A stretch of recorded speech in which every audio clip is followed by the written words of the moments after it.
بسم اللہ الرحمن الرحیم۔ شروع اللہ کے نام سے جو رحمان و رحیم ہے۔ یا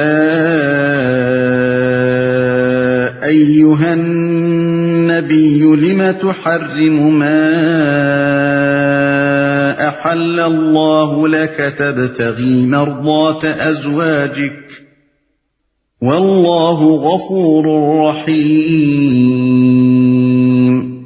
اے نبی، تم کیوں اس چیز کو حرام کرتے ہو جو اللہ نے تمہارے لیے حلال کی ہے؟ کیا اس لیے کہ تم اپنی بیویوں کی خوشی چاہتے ہو؟ اللہ معاف کرنے والا اور رحم فرمانے والا ہے۔ تمہارے لیے حلال کی ہے۔ یہ دراصل استفہام نہیں ہے بلکہ ناپسندیدگی کا اظہار ہے، یعنی مقصود نبی صلی اللہ علیہ وسلم سے یہ دریافت کرنا نہیں ہے کہ آپ نے یہ کام کیوں کیا ہے، بلکہ آپ کو اس بات پر متنبہ کرنا ہے کہ اللہ کی حلال کی ہوئی چیز کو اپنے اوپر حرام کر لینے کا جو فعل آپ سے صادر ہوا ہے وہ اللہ تعالیٰ کو ناپسند ہے۔ اس سے خود بخود یہ مضمون مترشح ہوتا ہے کہ اللہ نے جس چیز کو حلال کیا ہے اسے حرام کرنے کا اختیار کسی کو بھی نہیں ہے، حتیٰ کہ خود نبی صلی اللہ علیہ وسلم بھی یہ اختیار نہیں رکھتے۔ اگرچہ حضور نے اس چیز کو ناقیدہ حرام سمجھا تھا اور نہ اسے شرعاً حرام قرار دیا تھا، بلکہ صرف اپنی ذات پر اس کے استعمال کو حرام کر لیا تھا، لیکن چونکہ آپ کی حیثیت ایک عام آدمی کی نہیں بلکہ اللہ کے رسول کی تھی، اور آپ کے کسی چیز کو اپنے اوپر حرام کر لینے سے یہ خطرہ پیدا ہو سکتا تھا کہ امت بھی اس شے کو حرام یا کم از کم مکروہ سمجھنے لگے، یا امت کے افراد یہ خیال کرنے لگیں کہ اللہ کی حلال کی ہوئی چیز کو اپنے اوپر حرام کر لینے میں کوئی مذائقہ نہیں ہے۔ اس لیے اللہ تعالیٰ نے آپ کے اس فعل پر گرفت فرمائی اور آپ کو اس تحریم سے باز رہنے کا حکم دیا۔ بیویوں کی خوشی چاہتے ہو۔ اس سے معلوم ہوا کہ حضور نے تحریم کا یہ فعل خود اپنی کسی خواہش کی بنا پر نہیں کیا تھا، بلکہ آپ کی بیویوں نے یہ چاہا تھا کہ آپ ایسا کریں، اور آپ نے محض ان کو خوش کرنے کے لیے ایک حلال چیز اپنے لیے حرام کر لی تھی۔ یہاں یہ سوال پیدا ہوتا ہے کہ اللہ تعالیٰ نے تحریم کے اس فعل پر ٹوکنے کے ساتھ اس کی اس وجہ کا ذکر خاص طور پر کیوں فرمایا؟ ظاہر ہے کہ اگر مقصود کلام صرف تحریم حلال سے آپ کو باز رکھنا ہوتا تو یہ مقصد پہلے فقرے سے پورا ہو جاتا تھا، اور اس کی ضرورت نہ تھی کہ جس وجہ سے آپ نے یہ کام کیا تھا اس کی بھی تصریح کی جاتی۔ اس کو بطور خاص بیان کرنے سے صاف معلوم ہوتا ہے کہ مقصد صرف حضور ہی کو تحریم حلال پر ٹوکنا نہیں تھا، بلکہ ساتھ ساتھ ازواج مطہرات کو بھی اس بات پر متنبہ کرنا تھا کہ انہوں نے ازواج نبی ہونے کی حیثیت سے اپنی نازک ذمہ داریوں کا احساس نہ کیا اور حضور سے ایک ایسا کام کرا دیا جس سے ایک حلال چیز کے حرام ہو جانے کا خطرہ پیدا ہو سکتا تھا۔ اگرچہ قرآن میں یہ نہیں بتایا گیا ہے کہ وہ چیز کیا تھی جسے حضور نے اپنے اوپر حرام کیا تھا، لیکن محدثین و مفسرین نے اس سلسلے میں دو مختلف واقعات کا ذکر کیا ہے جو اس آیت کے نزول کا سبب بنے۔ ایک واقعہ حضرت ماریہ قبطیہ کا ہے اور دوسرا واقعہ یہ کہ آپ نے شہد استعمال نہ کرنے کا عہد کر لیا تھا۔ حضرت ماریہ کا قصہ یہ ہے کہ صلح حدیبیہ سے فارغ ہونے کے بعد رسول اللہ صلی اللہ علیہ وسلم نے جو خطوط اطراف و نواح کے بادشاہوں کو بھیجے تھے ان میں سے ایک اسکندریہ کے رومی بطریق یعنی پیٹریارک کے نام بھی تھا، جسے عرب مقوقس کہتے تھے۔ حضرت حاتب بن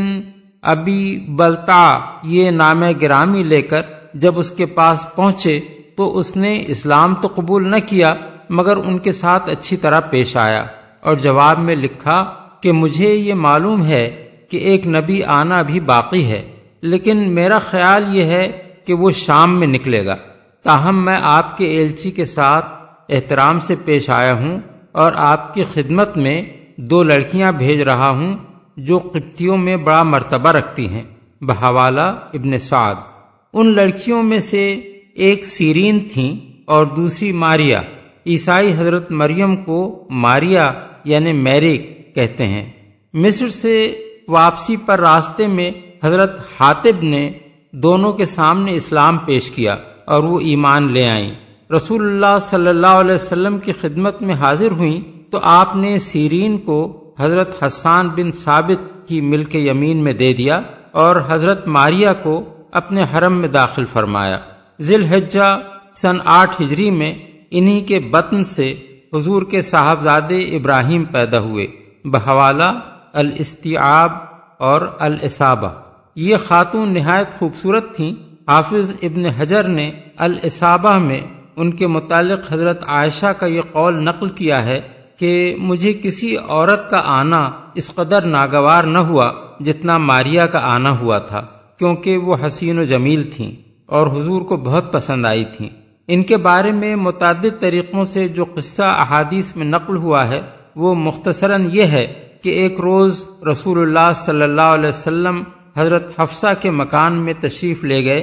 اور وہ گھر پر موجود نہ تھیں۔ اس وقت حضرت ماریا آپ کے پاس وہاں آ گئیں اور تخلیے میں آپ کے ساتھ رہیں۔ حضرت حفصہ کو یہ بات ناگوار گزری اور انہوں نے حضور سے اس کی سخت شکایت کی۔ اس پر آپ نے ان کو راضی کرنے کے لیے ان سے یہ عہد کر لیا کہ آئندہ ماریا سے کوئی ازدواجی تعلق نہ رکھیں گے۔ بعض روایات میں یہ ہے کہ آپ نے ماریا کو اپنے اوپر حرام کر لیا، اور بعض میں بیان کیا گیا ہے کہ آپ نے اس پر قسم بھی کھائی تھی۔ یہ روایات زیادہ تر تابعین سے مرسلاً نقل ہوئی ہیں، لیکن ان میں سے بعض حضرت عمر، حضرت عبداللہ بن عباس اور حضرت ابو ہریرہ سے بھی مروی ہیں۔ ان کی کثرت طرق کو دیکھتے ہوئے حافظ ابن حجر نے فتح الباری میں یہ خیال ظاہر کیا ہے کہ اس قصے کی کوئی نہ کوئی اصل ضرور ہے، مگر صحاح ستہ میں سے کسی میں بھی یہ قصہ نقل نہیں کیا گیا ہے۔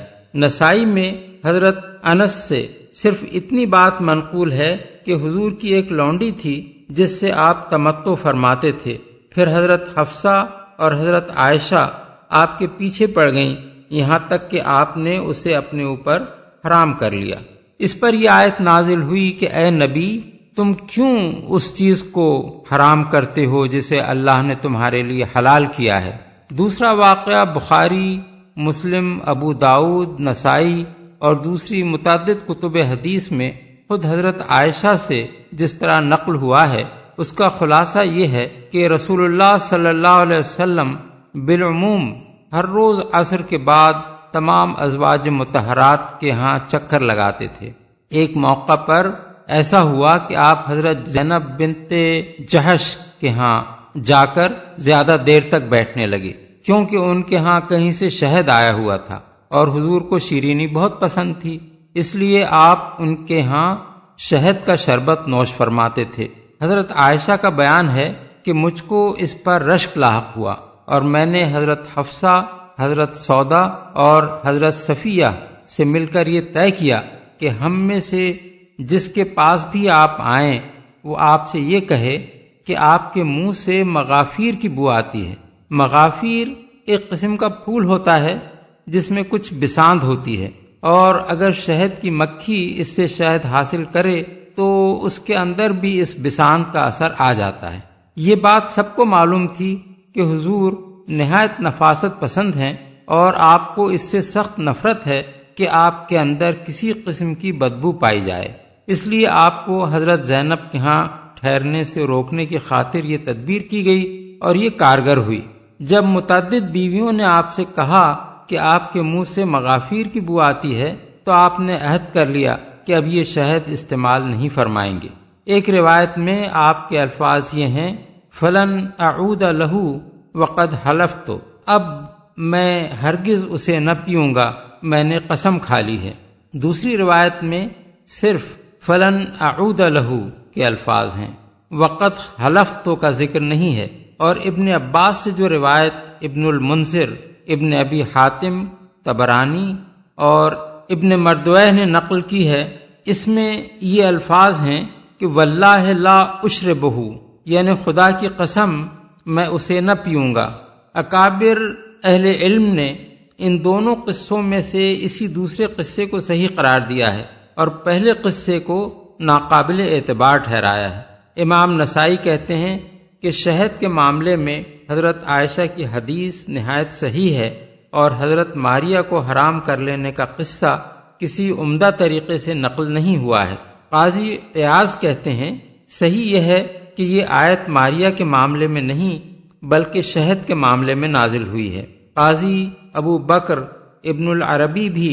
شہد ہی کے قصے کو صحیح قرار دیتے ہیں، اور یہی رائے امام نووی اور حافظ بدر الدین عینی کی ہے۔ ابن حمام فتح القدیر میں کہتے ہیں کہ شہد کی تحریم کا قصہ صحیحین میں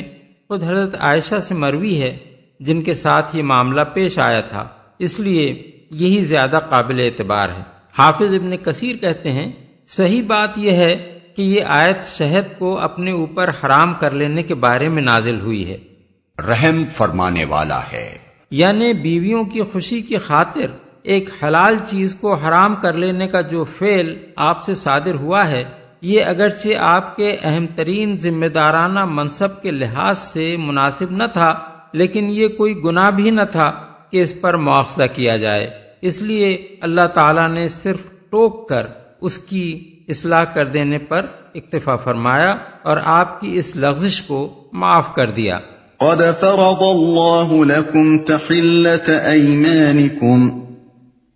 والله مولاكم وهو العليم الحكيم۔ اللہ نے تم لوگوں کے لیے اپنی قسموں کی پابندی سے نکلنے کا طریقہ مقرر کر دیا ہے۔ اللہ تمہارا مولا ہے اور وہی علیم و حکیم ہے۔ طریقہ مقرر کر دیا ہے، مطلب یہ ہے کہ کفارہ دے کر قسموں کی پابندی سے نکلنے کا جو طریقہ اللہ تعالیٰ نے سورہ مائدہ آیت 89 میں مقرر کر دیا ہے، اس کے مطابق عمل کر کے آپ اس عہد کو توڑ دیں جو آپ نے ایک حلال چیز کو اپنے اوپر حرام کرنے کے لیے کیا ہے۔ یہاں ایک اہم فقہی سوال پیدا ہوتا ہے، اور وہ یہ ہے کہ آیا یہ حکم اس صورت کے لیے ہے جب آدمی نے قسم کھا کر حلال کو حرام کر لیا ہو، یا بجائے خود تحریم ہی قسم کی ہم معنی ہے، خواہ قسم کے الفاظ استعمال کیے گئے ہوں یا نہ کیے گئے ہوں؟ اس سلسلے میں فقہا کے درمیان اختلاف ہے۔ ایک گروہ کہتا ہے کہ محض تحریم قسم نہیں ہے، اگر آدمی نے کسی چیز کو خواہ وہ بیوی ہو یا کوئی دوسری حلال چیز قسم کھائے بغیر اپنے اوپر حرام کر لیا ہو تو یہ ایک لغو بات ہے جس سے کوئی کفارہ لازم نہیں آتا، بلکہ آدمی کفارے کے بغیر ہی وہ چیز استعمال کر سکتا ہے جسے اس نے حرام کیا ہے۔ یہ رائے مسروق، شعبی، ربیہ اور ابو سلمہ کی ہے، اور اسی کو ابن جریر اور تمام ظاہریوں نے اختیار کیا ہے۔ ان کے نزدیک تحریم صرف اس صورت میں قسم ہے جبکہ کسی چیز کو اپنے اوپر حرام کرتے ہوئے قسم کے الفاظ استعمال کیے جائیں۔ اس سلسلے میں ان کا استدلال یہ ہے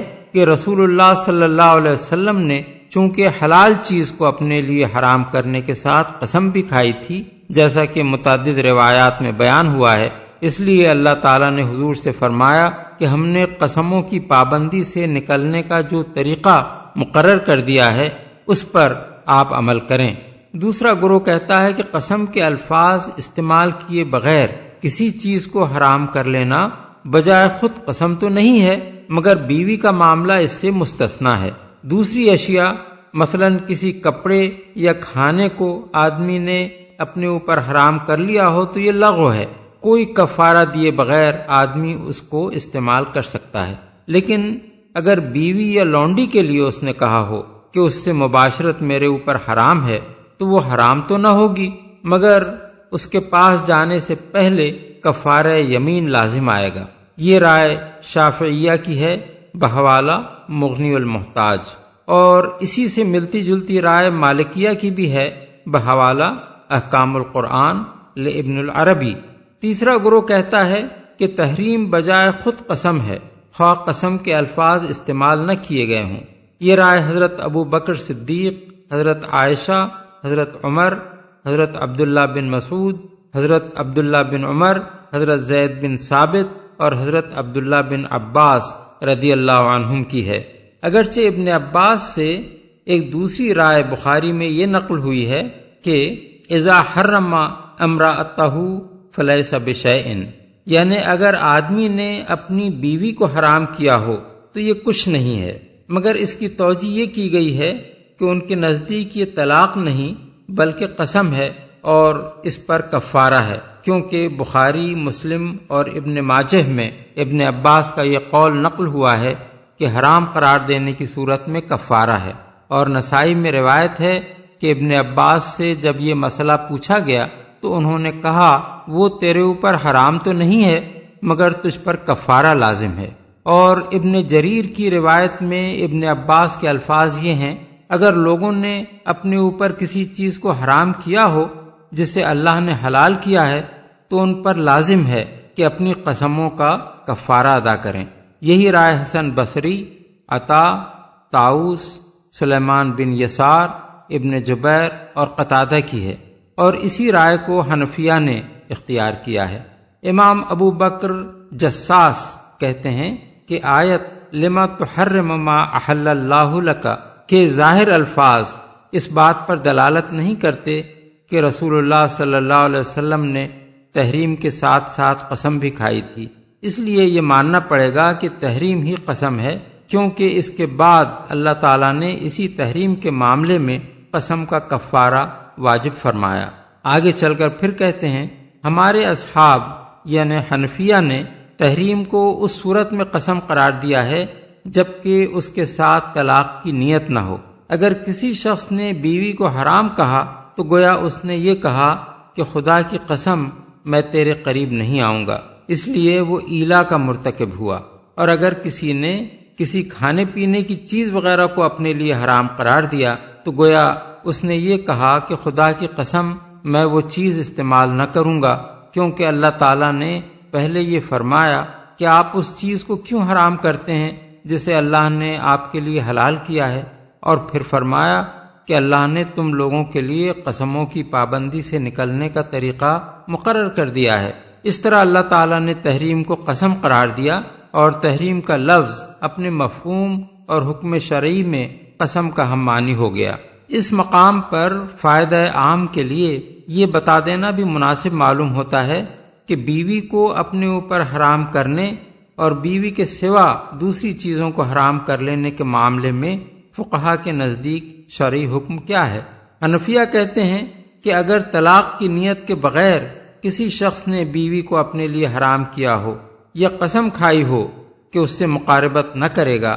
تو یہ ایلا ہے، اور اس صورت میں مقاربت سے پہلے اسے قسم کا کفارہ دینا ہوگا۔ لیکن اگر اس نے طلاق کی نیت سے یہ کہا ہو کہ تو میرے اوپر حرام ہے تو معلوم کیا جائے گا کہ اس کی نیت کیا تھی۔ اگر 3 طلاق کی نیت تھی تو 3 واقع ہوں گی، اور اگر اس سے کم کی نیت تھی، خواہ 1 کی نیت ہو یا 2 کی، تو دونوں صورتوں میں ایک ہی طلاق وارد ہوگی۔ اور اگر کوئی یہ کہے کہ جو کچھ میرے لیے حلال تھا وہ حرام ہو گیا، تو اس کا اطلاق بیوی پر اس وقت تک نہ ہوگا جب تک اس نے بیوی کو حرام کرنے کی نیت سے یہ الفاظ نہ کہے ہوں۔ بیوی کے سوا دوسری کسی چیز کو حرام کرنے کی صورت میں آدمی اس وقت تک وہ چیز استعمال نہیں کر سکتا جب تک قسم کا کفارہ ادا نہ کر دے۔ بحوالہ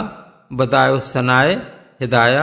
فتح القدیر، احکام القرآن للجساس۔ شافعیہ کہتے ہیں کہ بیوی کو اگر طلاق یا زہار کی نیت سے حرام کیا جائے تو جس چیز کی نیت ہوگی وہ واقع ہو جائے گی۔ رجعی طلاق کی نیت ہو تو رجعی، بائن کی نیت ہو تو بائن، اور زہار کی نیت ہو تو زہار۔ اور اگر کسی نے طلاق و زہار دونوں کی نیت سے تحریم کے الفاظ استعمال کیے ہوں تو اس سے کہا جائے گا کہ دونوں میں سے کسی ایک چیز کو اختیار کر لے، کیونکہ طلاق و زہار دونوں بیک وقت ثابت نہیں ہو سکتے۔ طلاق سے نکاح زائل ہوتا ہے اور زہار کی صورت میں وہ باقی رہتا ہے، اور اگر کسی نیت کے بغیر مطلقاً بیوی کو حرام قرار دیا گیا ہو تو وہ حرام نہ ہوگی مگر قسم کا کفارہ لازم آئے گا، اور اگر بیوی کے سوا کسی اور چیز کو حرام قرار دیا ہو تو یہ لغو ہے، اس پر کوئی کفارہ نہیں ہے۔ بحوالہ مغنی المحتاج۔ مالکیہ کہتے ہیں کہ بیوی کے سوا دوسری کسی چیز کو آدمی اپنے اوپر حرام کرے تو نہ وہ حرام ہوتی ہے اور نہ اسے استعمال کرنے سے پہلے کوئی کفارہ لازم آتا ہے، لیکن اگر بیوی کو کہہ دے کہ تو حرام ہے یا میرے لیے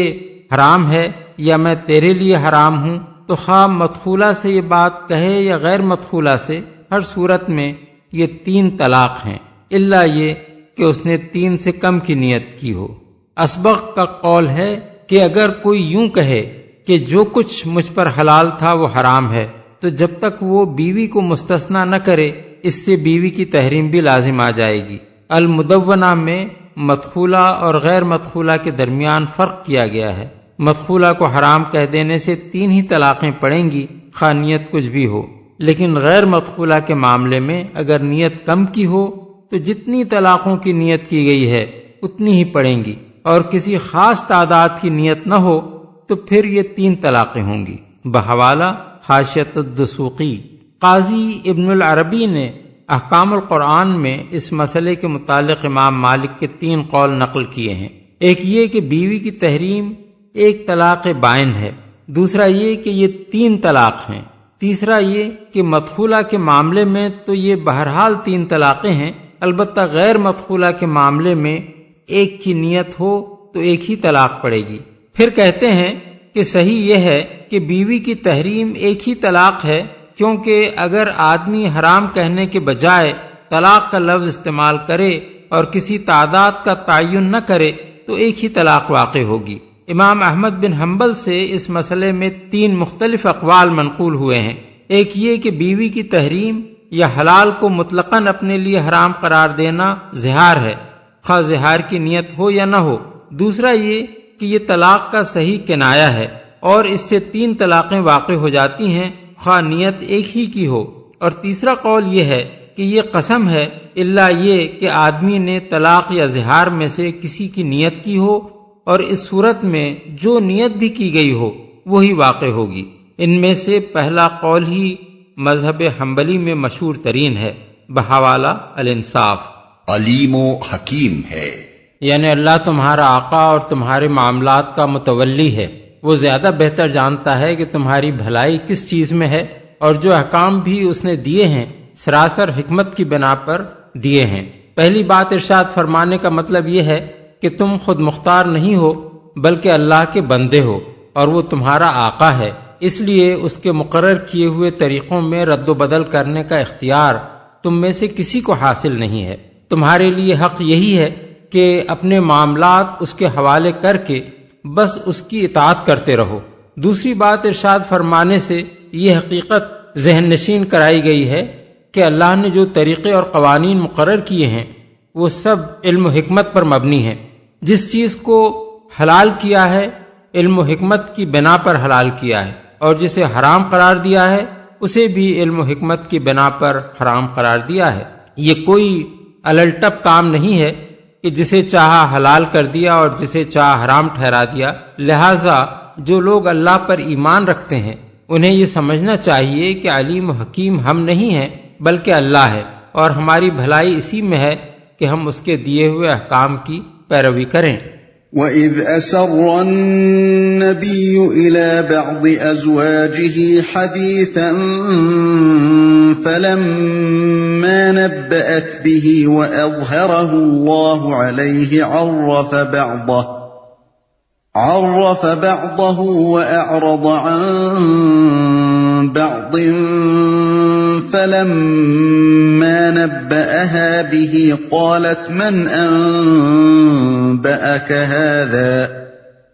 قَالَ نَبَّأَنِيَ الْعَلِيمُ الْخَبِيرُ۔ اور یہ معاملہ بھی قابل توجہ ہے کہ نبی نے ایک بات اپنی ایک بیوی سے راز میں کہی تھی، پھر جب اس بیوی نے کسی اور پر وہ راز ظاہر کر دیا اور اللہ نے نبی کو اس افشائے راز کی اطلاع دے دی، تو نبی نے اس پر کسی حد تک اس بیوی کو خبردار کیا اور کسی حد تک اس سے درگزر کیا۔ پھر جب نبی نے اسے افشائے راز کی یہ بات بتائی تو اس نے پوچھا، آپ کو اس کی کس نے خبر دی؟ نبی نے کہا، مجھے اس نے خبر دی جو سب کچھ جانتا ہے اور خوب باخبر ہے۔ مختلف روایات میں مختلف باتوں کے متعلق یہ بیان کیا گیا ہے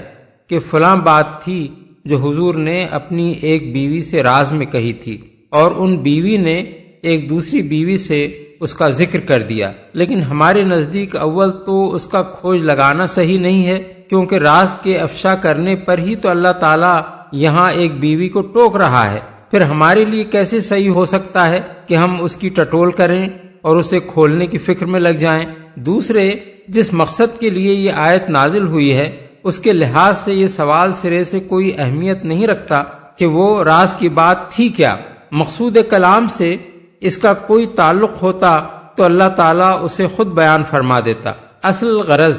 جس کے لیے اس معاملے کو قرآن مجید میں بیان کیا گیا ہے، ازواج مطہرات میں سے ایک کو اس غلطی پر ٹوکنا ہے کہ ان کے عظیم المرتبہ شوہر نے جو بات راز میں ان سے فرمائی تھی اسے انہوں نے راز نہ رکھا اور اس کا افشا کر دیا۔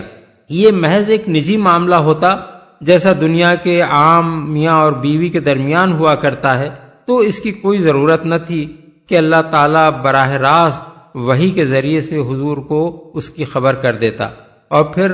محض خبر دینے ہی پر اکتفا نہ کرتا بلکہ اسے اپنی اس کتاب میں بھی درج کر دیتا جسے ہمیشہ ہمیشہ کے لیے ساری دنیا کو پڑھنا ہے۔ لیکن اسے یہ اہمیت جس وجہ سے دی گئی وہ یہ تھی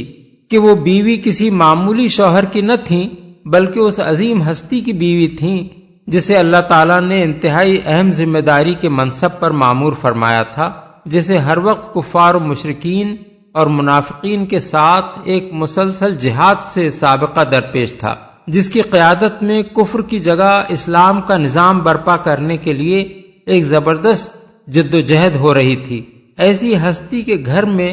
بے شمار ایسی باتیں ہو سکتی تھیں جو اگر راز نہ رہتی اور قبل از وقت ظاہر ہو جاتی تو اس کار عظیم کو نقصان پہنچ سکتا تھا جو وہ ہستی انجام دے رہی تھی۔ اس لیے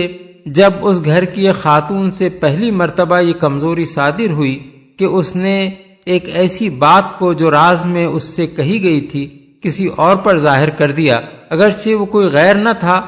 بلکہ اپنے ہی گھر کا ایک فرد تھا، تو اس پر فوراً ٹوک دیا گیا اور درپردہ نہیں بلکہ قرآن مجید میں برملا ٹوکا گیا، تاکہ نہ صرف ازواج مطہرات کو بلکہ مسلم معاشرے کے تمام ذمہ دار لوگوں کی بیویوں کو رازوں کی حفاظت کی تربیت دی جائے۔ آیت میں اس سوال کو قطعی نظر انداز کر دیا گیا ہے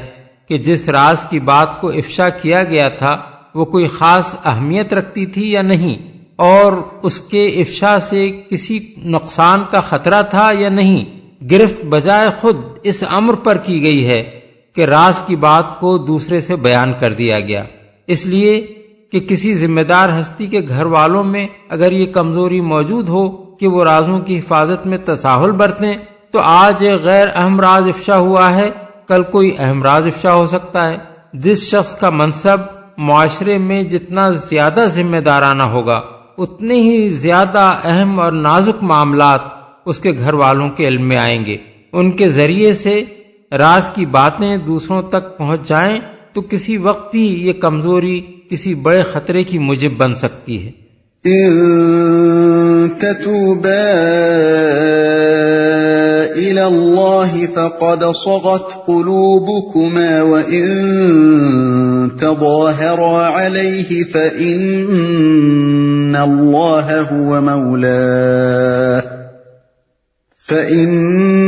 الله هو مولاه وجبريل وصالح المؤمنين والملائكة بعد ذلك ظهير۔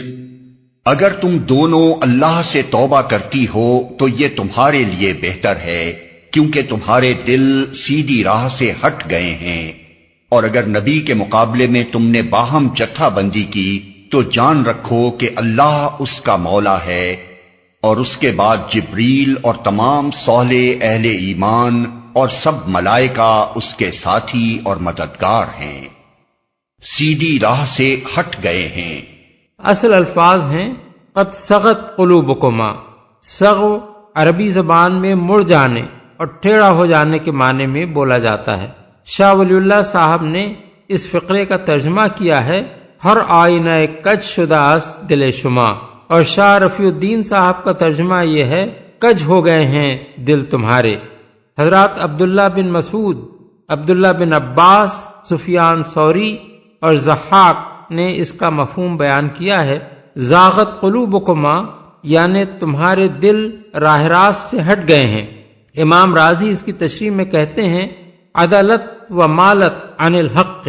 وہو حق الرسول صلی اللہ علیہ وسلم، حق سے ہٹ گئے ہیں اور حق سے مراد رسول اللہ صلی اللہ علیہ وسلم کا حق ہے۔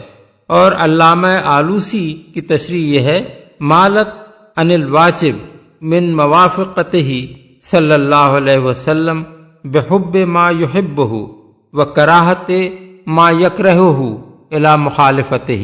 یعنی تم پر واجب تو یہ ہے کہ رسول اللہ صلی اللہ علیہ وسلم جو پسند کریں اسے پسند کرنے میں، اور جو کچھ آپ ناپسند کریں اسے ناپسند کرنے میں آپ کی موافقت کرو، مگر تمہارے دل اس معاملے میں آپ کی موافقت سے ہٹ کر آپ کی مخالفت کی طرف مڑ گئے ہیں۔ باہم جتھا بندی کی، اصل الفاظ ہیں وَإِن تَظَاهَرَ عَلَيْهِ، تظاہر کے معنی ہیں کسی کے مقابلے میں باہم تعاون کرنا یا کسی کے خلاف ایکا کرنا۔ شاہ ولی اللہ صاحب نے اس فقرے کا ترجمہ کیا ہے، اگر باہم متفق شوید برنجانیدن پیغمبر۔ شاہ عبد القادر صاحب کا ترجمہ ہے، اگر تم دونوں چڑھائی کرو گیاں اس پر۔ مولانا اشرف علی صاحب کا ترجمہ ہے، اور اگر اسی طرح پیغمبر کے مقابلے میں تم دونوں کارروائیاں کرتی رہیں۔ اور مولانا شبیر احمد عثمانی صاحب نے اس کی تشریح کرتے ہوئے لکھا ہے، اگر تم دونوں اسی طرح کی کارروائیاں اور مظاہرے کرتی رہیں۔ آیت کا خطاب صاف طور پر دو خواتین کی طرف ہے، اور سیاق و سباق سے معلوم ہوتا ہے کہ یہ خواتین رسول اللہ صلی اللہ علیہ وسلم کی ازواج مطہرات میں سے ہیں، کیونکہ اس سورے کی پہلی آیت سے 5ویں آیت تک مسلسل حضور کی ازواج کے معاملات ہی زیر بحث آئے ہیں۔ اس حد تک تو بات خود قرآن مجید کے انداز بیان سے ظاہر ہو رہی ہے۔ اب رہا یہ سوال کہ یہ دونوں بیویاں کون تھیں اور وہ معاملہ کیا تھا جس پر یہ عتاب ہوا ہے، اس کی تفصیل ہمیں حدیث میں ملتی ہے۔ مسند احمد، بخاری، مسلم، ترمذی اور نسائی میں حضرت عبداللہ بن عباس کی ایک مفصل روایت نقل ہوئی ہے، جس میں کچھ لفظی اختلافات کے ساتھ یہ قصہ بیان کیا گیا ہے۔ ابن عباس رضی اللہ عنہ فرماتے ہیں، میں ایک مدت سے اس فکر میں تھا کہ حضرت عمر سے پوچھوں کہ رسول اللہ صلی اللہ علیہ وسلم کی بیویوں میں سے وہ کون سی 2 بیویاں تھیں جنہوں نے حضور کے مقابلے میں جتھا بندی کر لی تھی، اور جن کے متعلق اللہ تعالیٰ نے یہ آیت ارشاد فرمائی ہے کہ ان تتوبا الی اللہ فقد صغت قلوبکما، لیکن ان کی ہیبت کی وجہ سے میری ہمت نہ پڑتی تھی۔ آخر ایک مرتبہ وہ حج کے لیے تشریف لے گئے اور میں ان کے ساتھ گیا۔ واپسی پر راستے میں ایک جگہ ان کو وضو کراتے ہوئے مجھے موقع مل گیا اور میں نے یہ سوال پوچھ لیا۔ انہوں نے جواب دیا، وہ عائشہ اور حفصہ تھیں۔ پھر انہوں نے بیان کرنا شروع کیا کہ ہم قریش کے لوگ اپنی عورتوں کو دبا کر رکھنے کے عادی تھے۔ جب ہم مدینہ آئے تو ہمیں یہاں ایسے لوگ ملے جن پر ان کی بیویاں حاوی تھیں، اور یہی سبق ہماری عورتیں بھی ان سے سیکھنے لگیں۔ ایک روز میں اپنی بیوی پر ناراض ہوا تو کیا دیکھتا ہوں کہ وہ مجھے پلٹ کر جواب دے رہی ہے۔ اصل الفاظ ہیں فَإِذَا هِيَ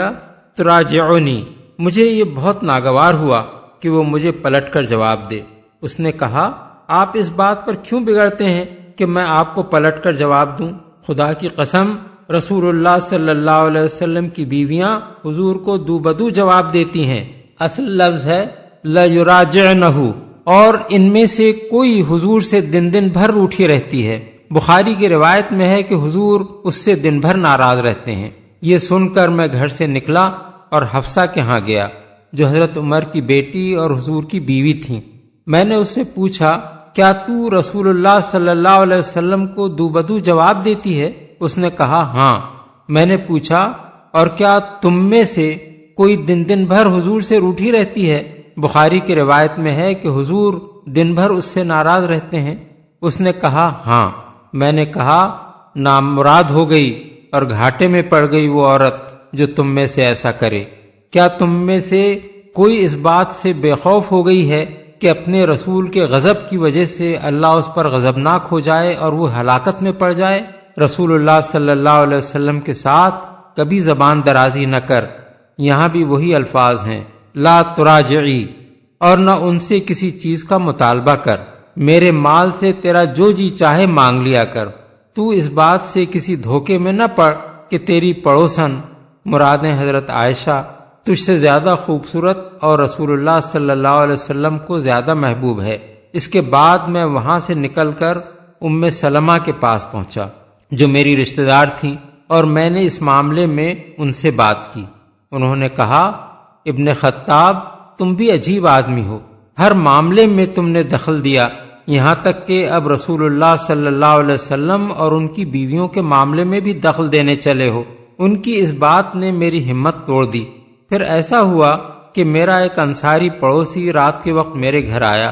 اور اس نے مجھے پکارا۔ ہم دونوں باری باری رسول اللہ صلی اللہ علیہ وسلم کی مجلس میں حاضر ہوتے تھے، اور جو بات کسی کی باری کے دن ہوتی تھی وہ دوسرے کو بتا دیا کرتا تھا۔ زمانہ وہ تھا جب ہمیں غسان کے حملے کا خطرہ لگا ہوا تھا۔ اس کے پکارنے پر جب میں نکلا تو اس نے کہا، ایک بڑا حادثہ پیش آ گیا ہے۔ میں نے کہا، کیا غسانی چڑھ آئے ہیں؟ اس نے کہا، نہیں، اس سے بھی زیادہ بڑا معاملہ ہے۔ رسول اللہ صلی اللہ علیہ وسلم نے اپنی بیویوں کو طلاق دے دی ہے۔ میں نے کہا، برباد ہوئی اور نامراد ہو گئی حفصہ۔ بخاری کے الفاظ ہیں، رغم انف حفصہ و عائشہ۔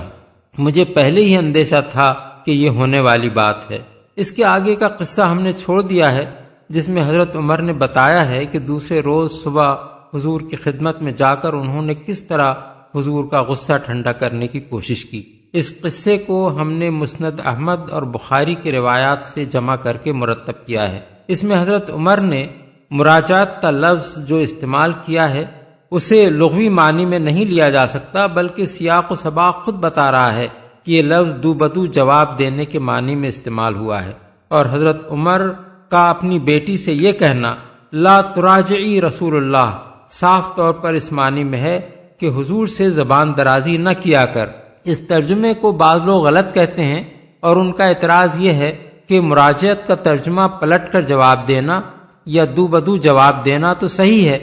مگر اس کا ترجمہ زبان درازی صحیح نہیں ہے۔ لیکن یہ معترض حضرات اس بات کو نہیں سمجھتے کہ اگر کم مرتبے کا آدمی اپنے سے بڑے مرتبے کے آدمی کو پلٹ کر جواب دے یا دو بدو جواب دے تو اسی کا نام زبان درازی ہے۔ مثلا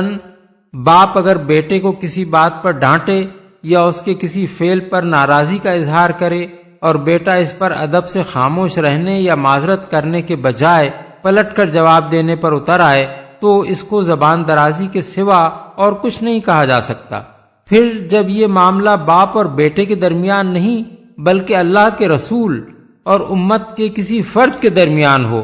تو صرف ایک غبی آدمی ہی یہ کہہ سکتا ہے کہ اس کا نام زبان درازی نہیں ہے۔ بعض دوسرے لوگ ہمارے اس ترجمے کو سوء ادب قرار دیتے ہیں، حالانکہ یہ سوء ادب اگر ہو سکتا تھا تو اس صورت میں جبکہ ہم اپنی طرف سے اس طرح کے الفاظ حضرت حفصہ کے متعلق استعمال کرنے کی جسارت کرتے۔ ہم نے تو حضرت عمر کے الفاظ کا صحیح مفہوم ادا کیا ہے، اور یہ الفاظ انہوں نے اپنی بیٹی کو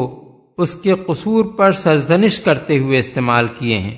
اسے سوء ادب کہنے کے معنی یہ ہیں کہ یا تو باپ اپنی بیٹی کو ڈانٹتے ہوئے بھی ادب سے بات کرے، یا پھر اس کی ڈانٹ کا ترجمہ کرنے والا اپنی طرف سے اس کو باادب کلام بنا دے۔ اس مقام پر سوچنے کے قابل بات دراصل یہ ہے کہ اگر معاملہ صرف ایسا ہی ہلکا اور معمولی سا تھا کہ حضور کبھی اپنی بیویوں کو کچھ کہتے تھے اور وہ پلٹ کر کچھ جواب دے دیا کرتی تھیں، تو آخر اس کو اتنی اہمیت کیوں دی گئی کہ قرآن مجید میں اللہ تعالیٰ نے براہ راست خود ان ازواج مطہرات کو شدت کے ساتھ تنبیہ فرمائی؟ اور حضرت عمر نے اس معاملے کو کیوں اتنا سخت سمجھا کہ پہلے اپنی بیٹی کو ڈانٹا اور پھر ازواج مطہرات میں سے ایک ایک کے گھر جا کر ان کو اللہ کے غضب سے ڈرایا؟ اور سب سے زیادہ یہ کہ رسول اللہ صلی اللہ علیہ وسلم کیا آپ کے خیال میں ایسے ہی زود رنج تھے کہ ذرا ذرا سی باتوں پر بیویوں سے ناراض ہو جاتے تھے؟ اور کیا معاذ اللہ آپ کے نزدیک حضور کی تنک مزاجی اس حد تک بڑھی ہوئی تھی کہ ایسی باتوں پر ناراض ہو کر آپ ایک دفعہ سب بیویوں سے مقاطع کر کے اپنے حجرے میں عزلت گزین ہو گئے تھے؟ ان سوالات پر اگر کوئی شخص غور کرے تو اسے لامحالہ ان آیات کی تفسیر میں دو ہی راستوں میں سے ایک کو اختیار کرنا پڑے گا۔ یا تو اسے ازواج مطہرات کے احترام کی اتنی فکر لاحق ہو کہ وہ اللہ اور اس کے رسول پر حرف آ جانے کی پرواہ نہ کرے، یا پھر سیدھی طرح یہ مان لے کہ اس زمانے میں ان ازواج مطہرات کا رویہ فی الواقع ایسا ہی قابل اعتراض ہو گیا تھا کہ رسول اللہ صلی اللہ علیہ وسلم اس پر ناراض ہو جانے میں حق بجانب تھے، اور حضور سے بڑھ کر خود اللہ تعالیٰ اس بات میں حق بجانب تھا کہ ان ازواج کو اس رویے پر شدت سے تنبیہ فرمائے۔ ساتھی اور مددگار ہیں۔ مطلب یہ ہے کہ رسول اللہ صلی اللہ علیہ وسلم کے مقابلے میں جتھا بندی کر کے تم اپنا ہی نقصان کرو گی، کیونکہ جس کا مولا اللہ ہے اور جبریل اور ملائکہ اور تمام صالح اہل ایمان جس کے ساتھ ہیں، اس کے مقابلے میں جتھا بندی کر کے کوئی کامیاب نہیں ہو سکتا۔ عسى ربه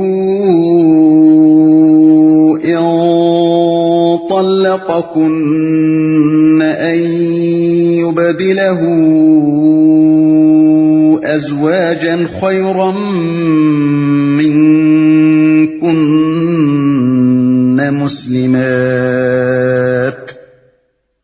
مسلمات مؤمنات قانتات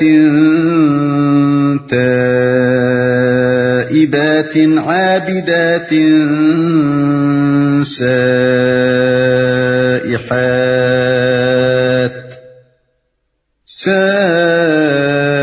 سائحات ثيبات وأبكارا۔ بعید نہیں کہ اگر نبی تم سب بیویوں کو طلاق دے دے تو اللہ اسے ایسی بیویاں تمہارے بدلے میں عطا فرما دے جو تم سے بہتر ہوں، سچی مسلمان، با ایمان، اطاعت گزار، توبہ گزار، عبادت گزار اور روزے دار، خواہ شوہر دیدہ ہوں یا باکرہ، تم سے بہتر ہوں۔ اس سے معلوم ہوا کہ قصور صرف حضرت عائشہ اور حفصہ ہی کا نہ تھا، بلکہ دوسری ازواج مطہرات بھی کچھ نہ کچھ قصوروار تھیں۔ اسی لیے ان دونوں کے بعد اس آیت میں باقی سب ازواج کو بھی تنبیہ فرمائی گئی۔ قرآن مجید میں اس قصور کی نوعیت پر کوئی روشنی نہیں ڈالی گئی ہے، البتہ احادیث میں اس کے متعلق کچھ تفصیلات آئی ہیں، ان کو ہم یہاں نقل کیے دیتے ہیں۔ بخاری میں حضرت انس کی روایت ہے کہ حضرت عمر نے فرمایا، نبی صلی اللہ علیہ وسلم کی بیویوں نے آپس کے رشک کو رقابت میں مل جل کر حضور کو تنگ کر دیا تھا۔ اصل الفاظ ہیں اجتماع نساء النبی صلی اللہ علیہ وسلم فی الغیرت علیہ۔ اس پر میں نے ان سے کہا کہ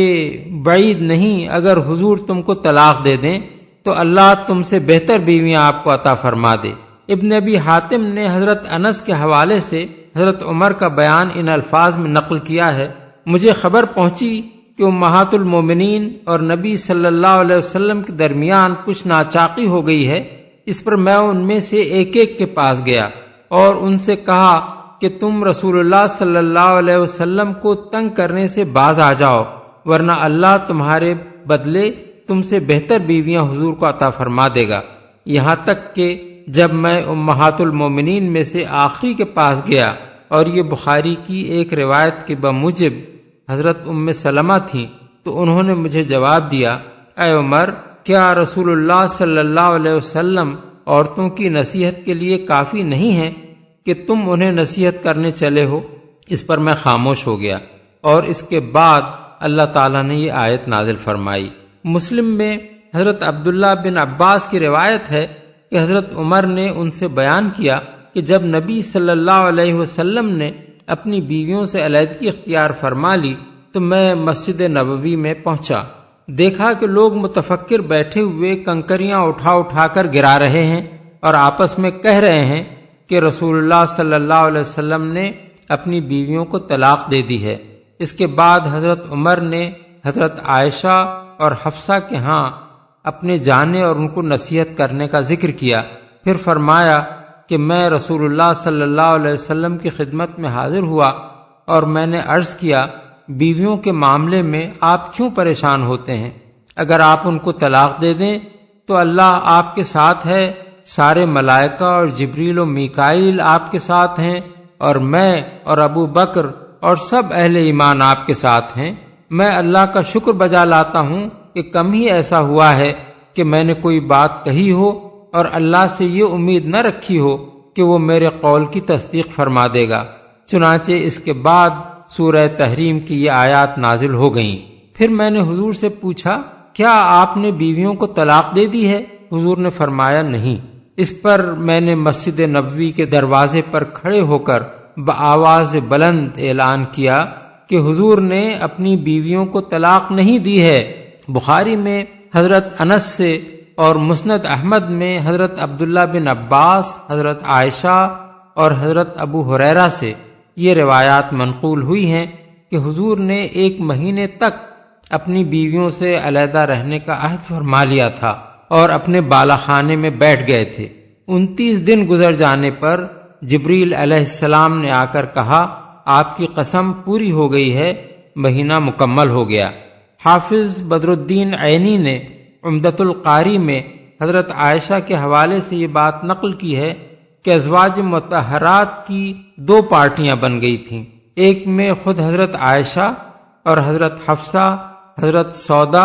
اور حضرت صفیہ تھیں، اور دوسری میں حضرت زینب، حضرت ام سلمہ اور باقی ازواج شامل تھیں۔ ان تمام روایات سے کچھ اندازہ ہو سکتا ہے کہ اس وقت رسول اللہ صلی اللہ علیہ وسلم کی خانگی زندگی میں کیا حالات پیدا ہو گئے تھے جن کی بنا پر یہ ضروری ہوا کہ اللہ تعالی مداخلت کر کے ازواج مطہرات کے طرز عمل کی اصلاح فرمائے۔ یہ ازواج اگرچہ معاشرے کی بہترین خواتین تھیں مگر بہرحال تھیں انسان ہی اور بشریت کے تقاضوں سے مبرہ نہ تھیں۔ کبھی ان کے لیے مسلسل عسرت کی زندگی بسر کرنا دشوار ہو جاتا تھا اور وہ بے صبر ہو کر حضور سے نفقہ کا مطالبہ کرنے لگتیں۔ اس پر اللہ تعالیٰ نے سورہ احزاب کی آیات 28 اور 29 نازل فرما کر ان کو تلقین کی کہ اگر تمہیں دنیا کی خوشحالی مطلوب ہے تو ہمارا رسول تم کو بخیر و خوبی رخصت کر دے گا، اور اگر تم اللہ اور اس کے رسول اور دار آخرت کو چاہتی ہو تو پھر صبر و شکر کے ساتھ ان تکلیفوں کو برداشت کرو جو رسول کی رفاقت میں پیش آئیں۔ پھر کبھی نسائی فطرت کی بنا پر ان سے ایسی باتوں کا ظہور ہو جاتا تھا جو عام انسانی زندگی میں معمول کے خلاف نہ تھیں، مگر جس گھر میں ہونے کا شرف اللہ تعالیٰ نے ان کو عطا فرمایا تھا اس کی شان اور اس کی ذمہ داریوں سے وہ مطابقت نہ رکھتی تھیں۔ ان باتوں سے جب یہ اندیشہ پیدا ہوا کہ رسول اللہ صلی اللہ علیہ وسلم کی خانگی زندگی کہیں تلخ نہ ہو جائے اور اس کا اثر اس کار عظیم پر مترتب نہ ہو جو اللہ تعالی حضور سے لے رہا تھا، تو قرآن مجید میں یہ آیت نازل کر کے ان کی اصلاح فرمائی گئی تاکہ ازواج مطہرات کے اندر اپنے اس مقام اور مرتبے کی ذمہ داریوں کا احساس پیدا ہو جو اللہ کے آخری رسول کی رفیق زندگی ہونے کی حیثیت سے ان کو نصیب ہوا تھا، اور وہ اپنے آپ کو عام عورتوں کی طرح اور اپنے گھر کو عام گھروں کی طرح نہ سمجھ بیٹھیں۔ اس آیت کا پہلا ہی فقرہ ایسا تھا کہ اس کو سن کر ازواج مطہرات کے دل لرز اٹھے ہوں گے۔ اس ارشاد سے بڑھ کر ان کے لیے تنبیہ اور کیا ہو سکتی تھی کہ اگر نبی تم کو طلاق دے دے تو بعید نہیں کہ اللہ اس کو تمہاری جگہ تم سے بہتر بیویاں عطا کر دے۔ اول تو نبی صلی اللہ علیہ وسلم سے طلاق مل جانے کا تصور ہی ان کے لیے ناقابل برداشت تھا، اس پر یہ بات مزید کہ تم سے امہات المومنین ہونے کا شرف چھین لیا جائے گا، اور دوسری عورتیں جو اللہ تعالی نبی صلی اللہ علیہ وسلم کی زوجیت میں لائے گا وہ تم سے بہتر ہوں گی۔ اس کے بعد تو یہ ممکن ہی نہ تھا کہ ازواج مطہرات سے پھر کبھی کسی ایسی بات کا صدور ہوتا جس پر اللہ تعالی کی طرف سے گرفت کی نوبت آتی۔ یہی وجہ ہے کہ قرآن مجید میں بس 2 ہی مقامات ہم کو ایسے ملتے ہیں جہاں ان برگزیدہ خواتین کو تنبیہ فرمائی گئی ہے، ایک سورہ احزاب اور دوسرے یہ سورہ تحریم۔ با ایمان مسلم اور مومن کے الفاظ جب ایک ساتھ لائے جاتے ہیں تو مسلم کے معنی عملاً احکام الہی پر عمل کرنے والے کے ہوتے ہیں، اور مومن سے مراد وہ شخص ہوتا ہے جو صدق دل سے ایمان لائے۔ پس بہترین مسلمان بیویوں کی اولین خصوصیت یہ ہے کہ وہ سچے دل سے اللہ اور اس کے رسول اور اس کے دین پر ایمان رکھتی ہوں، اور عملاً اپنے اخلاق، عادات، خصائل اور برتاؤ میں اللہ کے دین کی پیروی کرنے والی ہوں۔ اطاعت گزار، اس کے دو معنی ہیں اور دونوں ہی یہاں مراد ہیں۔ ایک اللہ اور اس کے رسول کی تابع فرمان، دوسرے اپنے شوہر کی اطاعت کرنے والی۔ توبہ گزار، تائب کا لفظ جب آدمی کی صفت کے طور پر آئے تو اس کے معنی بس ایک ہی دفعہ توبہ کر لینے والے کے نہیں ہوتے، بلکہ ایسے شخص کے ہوتے ہیں جو ہمیشہ اللہ سے اپنے قصوروں کی معافی مانگتا رہے، جس کا ضمیر زندہ اور بیدار ہو، جسے ہر وقت اپنی کمزوریوں اور لغزشوں کا احساس ہوتا رہے اور وہ ان پر نادم و شرمسار ہو۔ ایسے شخص میں کبھی غرور و تکبر اور نخوت و خود پسندی کے جذبات پیدا نہیں ہوتے، بلکہ وہ طبعاً نرم مزاج اور حلیم ہوتا ہے۔ عبادت گزار، عبادت گزار آدمی بہرحال کبھی اس شخص کی طرح خدا سے غافل نہیں ہو سکتا جس طرح عبادت نہ کرنے والا انسان ہوتا ہے۔ ایک عورت کو بہترین بیوی بنانے میں اس چیز کا بھی بڑا دخل ہے۔ عبادت گزار ہونے کی وجہ سے وہ حدود اللہ کی پابندی کرتی ہے، حق والوں کے حق پہچانتی اور ادا کرتی ہے، اس کا ایمان ہر وقت تازہ اور زندہ رہتا ہے۔ اس سے اس امر کی زیادہ توقع کی جا سکتی ہے کہ وہ احکام الہی کی پیروی سے منہ نہیں موڑے گی۔ روزہ دار، اصل میں لفظ سائحات استعمال ہوا ہے۔ متعدد صحابہ اور بکثرت تابعین نے اس کے معنی صائمات بیان کیے ہیں۔ روزے کے لیے سیاحت کا لفظ جس مناسبت سے استعمال کیا جاتا ہے وہ یہ ہے کہ قدیم زمانے میں سیاحت زیادہ تر راہب اور درویش لوگ کرتے تھے، اور ان کے ساتھ کوئی زیادہ راہ نہیں ہوتا تھا۔ اکثر ان کو اس وقت تک بھوکا رہنا پڑتا تھا جب تک کہیں سے کچھ کھانے کو نہ مل جائے۔ اس بنا پر روزہ بھی ایک طرح کی درویشی ہی ہے کہ جب تک افطار کا وقت نہ آئے روزہ دار بھی بھوکا رہتا ہے۔ ابن جریر نے سورہ توبہ آیت 12 کی تفسیر میں حضرت عائشہ کا قول نقل کیا ہے کہ سیاحت و حاضح الامہ الصیام، اس امت کی سیاحت یعنی درویشی روزہ ہے۔ اس مقام پر نیک بیویوں کی تعریف میں ان کی روزہ داری کا ذکر اس معنی میں نہیں کیا گیا ہے کہ وہ محض رمضان کے فرض روزے رکھتی ہیں، بلکہ اس معنی میں ہے کہ وہ فرض کے علاوہ نفل روزے بھی رکھا کرتی ہیں۔ ازواج مطہرات کو خطاب کر کے اللہ تعالیٰ کا یہ ارشاد کہ اگر نبی صلی اللہ علیہ وسلم تم کو طلاق دے دیں تو اللہ تعالیٰ تمہارے بدلے میں ان کو ایسی بیویاں عطا فرمائے گا جن میں یہ اور یہ صفات ہوں گی، اس کا مطلب یہ نہیں ہے کہ ازواج مطہرات یہ صفات نہیں رکھتی تھیں، بلکہ اس کا مطلب یہ ہے کہ تمہاری جس غلط روش کی وجہ سے نبی صلی اللہ علیہ وسلم کو اذیت ہو رہی ہے اس کو چھوڑ دو، اور اس کے بجائے اپنی ساری توجہات اس کوشش میں صرف کرو کہ تمہارے اندر یہ پاکیزہ صفات بدرجہ اتم پیدا ہوں۔ یا ایھا الذین آمنوا قوا انفسکم واہلیکم نارا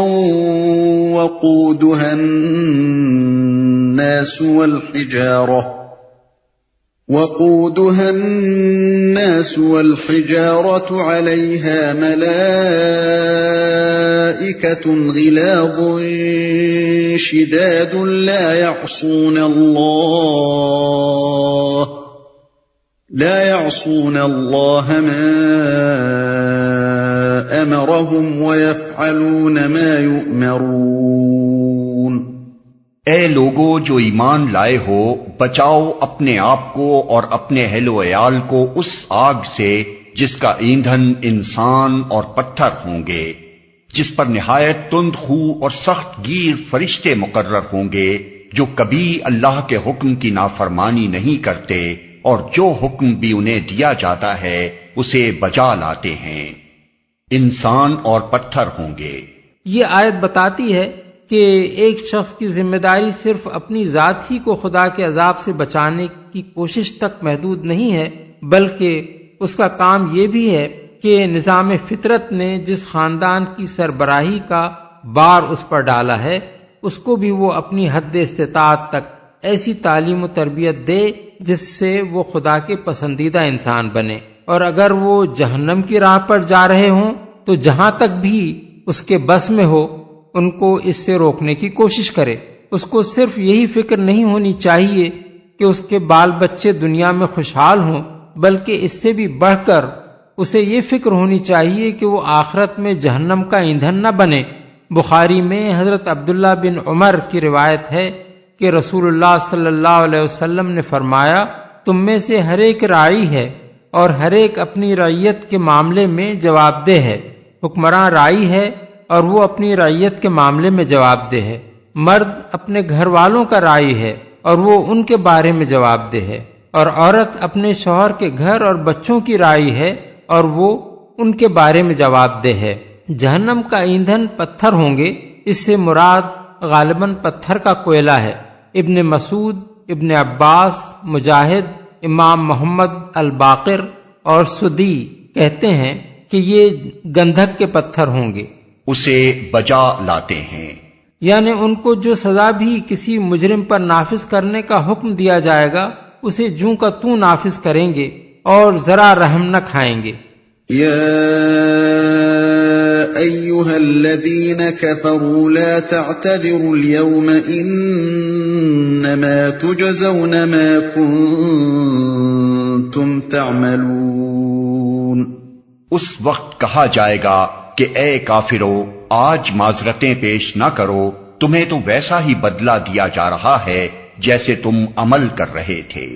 ان دونوں آیتوں کا انداز بیان اپنے اندر مسلمانوں کے لیے سخت تنبیہ لیے ہوئے ہے۔ پہلی آیت میں مسلمانوں کو خطاب کر کے فرمایا گیا کہ اپنے آپ کو اور اپنے اہل و عیال کو